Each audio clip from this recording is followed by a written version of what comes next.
안녕하세요. 오이산호입니다. 이번에 함께할 작품은 학사검전인데요. 이 작품은 03년도에 시작되어서 중단되었다가 재연재했다가 반복하다가 17년이 지난 20년도에 리마스터라는 이름으로 530화 완결된 작품입니다. 처음 출간 당시에는 요즘처럼 웹소설 형태로 책을 보는 게 아니고 출판물이 나오면 그 출판물을 기다렸다가 책을 사서 보든지 아니면 책 대여점에서 빌려보든지 이런 식이었죠. 책 대여점에서는 비디오 테이프도 빌려주고 그랬었는데 요즘에는 찾아보기 어려운 형태죠. 다 역사의 뒤안길로 사라졌습니다. 어쨌든 이 작품은 당시의 무협소설 시장에서 상당히 신선함을 줬던 작품입니다.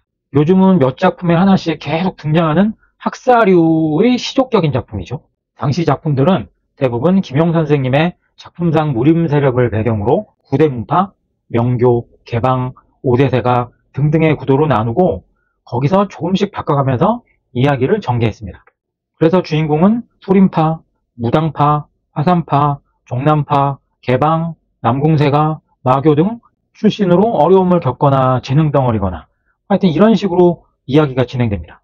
사실 이 부분은 수십 년이 지났지만 지금도 큰 차이 없죠. 그만큼 영웅문의 김용 선생님이라는 사람이 엄청난 사람이라는 것을 반증하기도 합니다. 전체적인 무협시장에서 2003년도에 학사라는 직업을 가진 주인공이 무협의 주인공으로 등장을 한 겁니다. 이럴 경우 소재는 신선한데 필력이 딸리면 학사 같지 않은 주인공으로 욕을 먹게 되고 또 너무 책상물림 같은 사람이 고구마스럽게 계속 지지부진 이야기를 하다가 뜬금없이 갑자기 강해지거나 하는 등 용두사미가 될 가능성이 아주 높은 리스크가 있는데 다행히도 작가분의 필력이 장난 아니었습니다. 작가분은 보법 등의 작가이신 최현우 작가님이신데요. 지금까지 보면 이분의 인생작이라고 생각됩니다. 이 작품에 대한 평 중에 주인공이 우유부단하고 답답하다는 지적이 많습니다. 근데 저는 오히려 이런 식의 표현이 있어야 학사인 주인공이 무림에서 최강자가 되기까지 오히려 개연성이 더 높아지는 것 아닌가 싶습니다. 과거 시험에 합격, 그것도 거의 탑 클래스로 붙은 사람이 평생 글 공부를 했을 거 아닙니까? 그러다 문과 쪽 엘리트인데 갑자기 자고 일어났더니 최강 고수가 돼서 모든 일을 쾌도난마로 해결해 나간다면 요즘으로 빗대면 문과 쪽 엘리트가 갑자기 체육계 국가대표 에이스가 돼서 금메달을 따는 것 같은 이상한 얘기가 되지 않겠습니까? 그래서 이 작품을 보면 이게 맞나 싶기도 하고 사람을 친다고 겁도 내고 내가 세긴 센 거야? 라고 의심도 하고 뭐 갖가지 망설임과 혼란스러움으로 주저주저합니다. 이런 심리가 있어야 사실 현실감이 더 든다는 거죠. 그런 걸 학사검전 1부에서는 아주 잘 표현했습니다. 문제는 1부 끝부분에서 아주 마무리가 이상하게 되면서 어잉? 이게 뭐지? 라고 하면서 띵 했어요. 세월이 한참 흐르고 창룡검전을 내더니 또 한참 흐른 다음에 리마스터링이라는 이름으로 처음부터 다시 손보고 그 과정에서 3부를 추가로 쓰면서 완결이 되었는데 총 기간이 자그마치 17년입니다. 학사가 무협을 휩쓴다고? 아이디어가 참신하죠? 게다가 무협 매니아들은 보통 정적인 독서파 아닙니까? 본인들이 무협 세계의 고수가 된다는 대리만족도 하기 쉬운 괜찮은 소재고 아니 얼마나 아류작이 많이 나왔겠습니까? 23년 지금도 학사 머시기 등의 이름의 작품이 계속 나오고 있을 겁니다. 이 말인 즉슨 17년의 연재기간 동안 뒤로 갈수록 소재와 주제 등은 식상해지고 참신함을 잃어버렸겠죠. 한국 무협사에 족적을 남길 수 있었던 작품이라고 생각하는데 결과적으로는 보통의 수작이 되어버린 것 같은 애독자로서 상당히 안타까움을 가지고 있는 작품입니다. 그래도 이 작품은 완결이라도 되었습니다. 무협 마공서라고 불리는 작품들이 몇 개 있죠. 묵향, 비례도, 굴림천하. 특히 굴림천하는 이게 한숨만 나옵니다. 요건 나중에 매운 주제로 한번 다시 찾아뵙는 것으로 하고 오늘은 학사검전 1부의 주요 내용을 살펴보겠습니다. 주인공 우녀는 우수한 성적으로 과거에 합격한 엘리트 공무원입니다. 현대 공무원도 그렇지만 이런 거대 조직에 들어가면 제일 중요한 게 보직운인데 우녀는 배속을 황태자 직속기구로 배정되죠. 괜찮습니다. 그런데 창룡전이라는 이 직속기구는 직원이 운영 포함해서 단 2명입니다. 그런데 실제 모든 일은 운영 혼자 하는 것이고 그 한다는 일도 무림인들의 비무 등을 기록해서 황태자가 읽기 좋게 보고하는 것입니다.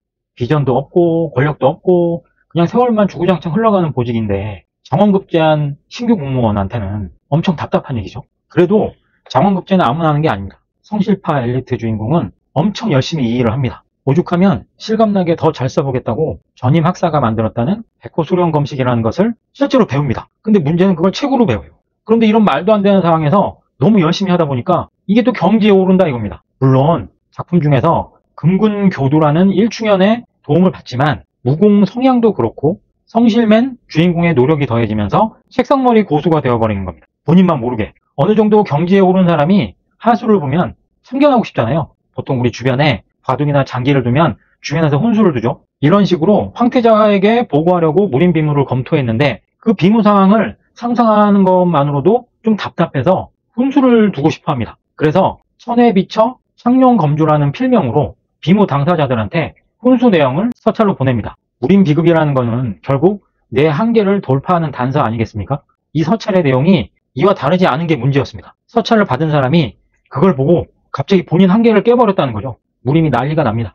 천에 비쳐가 어디야? 창룡검주는 또 누구야? 등등이요. 그 와중에 이런 황태자 취미생활 관련된 일도 어찌저찌 못하게 돼서 쫓겨나게 됩니다. 그렇게 쫓겨나서 모용생활도 가고 돌아다니던 중에 무림맹주인 불영대사의 눈에 들어 그래도 전직이 학사라고 무림맹 서기가 됩니다. 그런데 보통 서기가 아니고 무림 최고수 서기이니까 무림맹주는 온갖 험한 무림일에 서기를 열심히 굴려댑니다. 빌런인 일대상인 세력과 쟁투도 벌이고 북해에 가서 말도 안 되는 난도의 일도 시키고 작중 최고수 집단인 환우 오천전 중에 도광, 철혈사왕과도 한판씩 붙게 되죠. 무림맹 서기를 살벌한 무림색의 한복판에 던져버린 꼴입니다. 제정신으로는 못 버틸 수준의 인물들인데 수많은 공경과 난관에 빠지는 게 당연하죠. 그런데 역시 주인공이라 의지견정하게 본인의 줏대 있는 의지로 돌파해 나갑니다. 이런 난관을 극복하려면 누가 뭐래도 무림이니까 무공 실력이 있어야 되잖아요.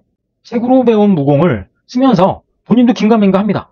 그래서 누굴 이겨놓고도 본인이 얼마나 센지를 몰라요. 요즘 사람들이 좋아하는 이상형이라는 게 본인이 진짜 잘났는데 잘난 줄도 모르고 겸손하고 털털하고 쿨한 사람이잖아요. 주인공이 딱 그렇습니다. 상룡전을 나올 때도 어지간한 고수는 상대가 안 되었는데 이게 2부, 3부로 가면 작중 빌런 최고수인 1대 상인 그 정도 돼야 해볼만 합니다. 먼치킨화 되어버린 거죠. 칼보다 강한 펜을 휘두르는 먼치킨 학사가 주인공인 학사무협의 시조, 학사검전이라는 작품입니다. 주요 등장인물들을 좀 살펴보면 주인공 운현은 무공을 책으로 배운 장원급제 학사로 꼿꼿한데 우유부단한 면도 있는 인물입니다. 일충현은 금군 수련 교두인데 주인공과 의형제도 되고 나중에는 자기 내공을 전수하고 무공을 전수해줍니다. 박환관이라는 사람이 나오는데 이 사람은 황태자 직속 환관입니다. 정치 실세이고 운현의 강력한 조력자로 나오죠. 독고랑은 천에 비쳐 창녕검주로 비무 복귀를 한 당사자 중 한 명인데 노력파 낭인입니다. 나중에는 운현을 대신해서 목숨을 거는 등 사실상 운현의 오른팔격인 인물이죠. 불영대사는 무림맹주고요. 상당히 높은 식견을 가지고 있는 사람입니다.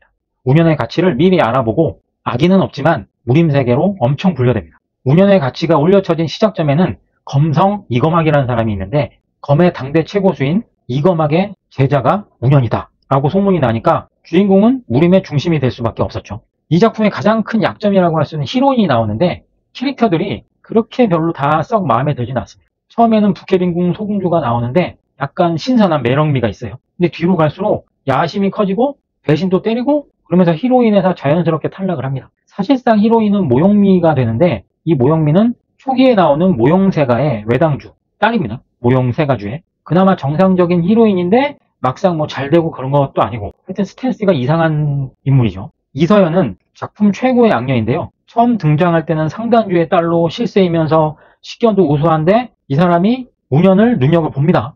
근데 나중에 점점 엉망진창이 되다가 아주 최악의 빌런이 되죠. 최종 보스는 1대 상인이라는 사람인데 밑밥만 계속 나오고 실제 등장은 3분화되어서 나오니까 여기선 패스하고요. 또 문왕이 등장하는데 이 문왕은 1대 상인의 아들이고 그러니까 똑똑한 금수저죠. 그런데 운현한테 지면서 콤플렉스가 폭발하는 못난이 인물입니다. 철혈사왕 염중부라는 사람은 환우 오천전 중에 한 명인데 처음 소개는 거창하고 등장도 상당히 강하게 등장을 하는데 뒤로 갈수록 얍삽하고 좀 허접한 인물로 보여집니다.